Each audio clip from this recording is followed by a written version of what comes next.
Hi everyone, I'm Jen Lucas from the Knitting Circle. In this lesson, let's take a look at working a Purlwise bind off.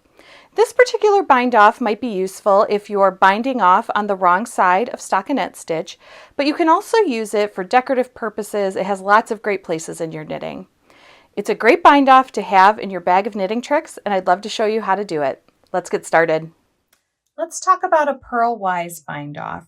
So traditionally when you're doing a bind off, you're binding off knitwise on the right side, where you're knitting a stitch, knitting a second stitch, and then passing a stitch over, and all the stitches that you're working, you're knitting and then passing them over.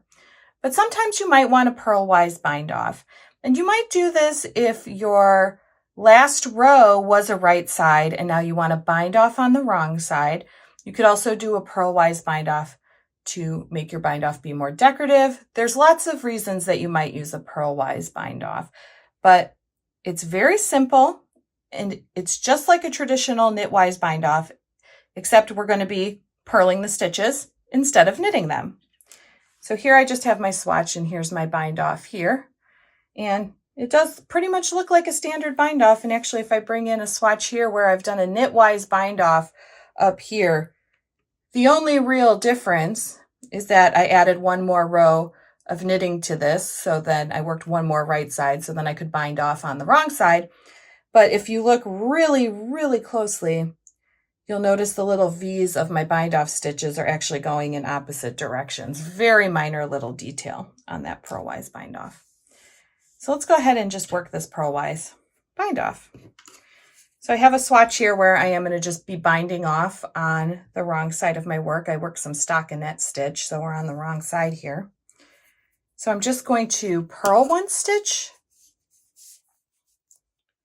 purl a second stitch, and then pass the first stitch over the second stitch. And that's it. So it's exactly like a knitwise bind off, except we're purling. So you just purl one and pass. Purl one and pass that stitch over. Again, the only difference is that we're just purling instead of knitting.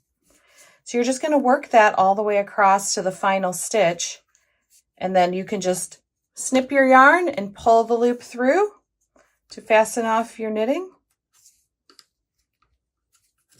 And you've completed the Purlwise bind off. And there you go. Isn't that super simple?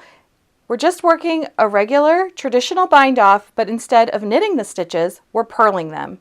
It makes a great bind off, perfect for lots of different projects, and I hope that you'll give it a try.